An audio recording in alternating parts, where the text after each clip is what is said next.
Hello and welcome! This video is the first in a series of videos to support you with helping your child read at home.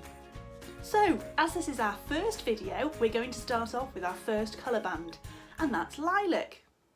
So, this is an example of a Lilac book, and probably the most frequently asked question that we are asked in reception is, what do I do with this book because there's no words inside?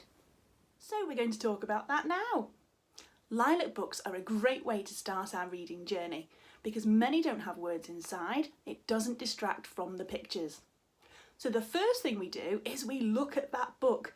We look at the pictures and we look for clues on which way to hold the book correctly. So it's really important here that you let your child hold their book independently. They work out which way is the right way up by using those pictures as a clue. We turn the book the right way and we look at the front cover. We look at the back cover and we also turn the pages one at a time. We find using the pictures and looking for those clues is a great way to start our reading, but it's also a really useful skill later on because it helps us decode those words where we haven't seen them before, and it might just give us that clue that we need. Another great thing about Lilac books is we're not confined to using those simple words like we do further up the colour bands, like in our pink books, for example. So in a Lilac book, you can really start to extend your child's vocabulary.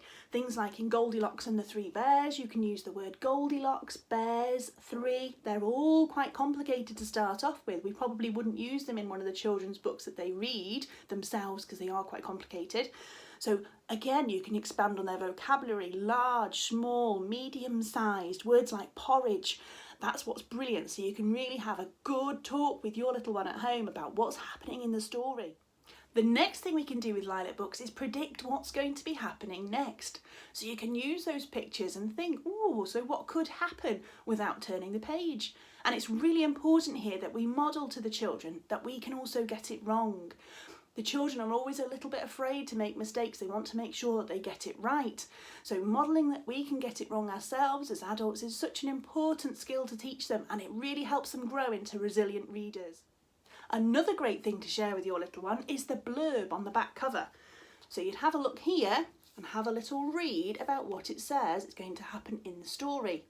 Now it's really important to note here, in reception we start right from the beginning teaching them all that terminology, so it's important to use it at home as well. We use the words like front cover, back cover, we turn the pages one at a time.